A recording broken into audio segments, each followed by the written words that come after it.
Hey everyone, it's me Chidima again. I'm back here. Today I'm gonna be updating you guys on my IVF journey so far. Today I'm gonna be touching bases on my experience with hemorrhoids and constipations.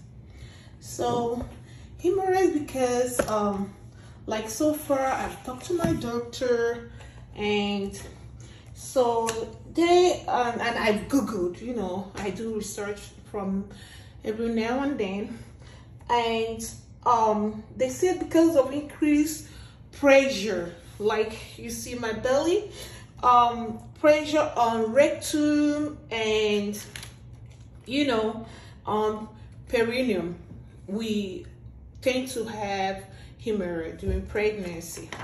And also for constipation, same thing, but now it comes to bear more on our intestines, and then slows down the rate of our metabolism. You know, when you eat and you have to utilize some and remove the hormonal ones. So for me, it's been like terrible for me.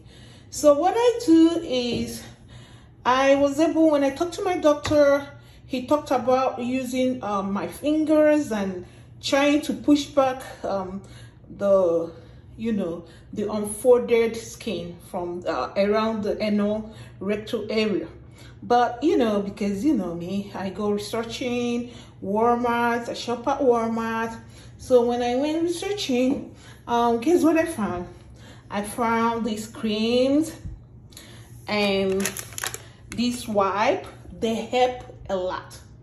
So for my hemorrhoid, you know, I'm a Walmart girl. I'm not gonna lie. I patronize Walmart, and that is where I went out.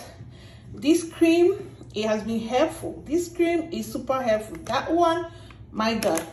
So if you are pregnant or you're going through your IVF period and you have problems with all these things that I talked, like hemorrhoids and constipations, especially hemorrhoid constipation, what I do is I'm gonna talk on that one too. But ever since I started using this cream, constipation wasn't my major problem anymore. So you try it, and that's it.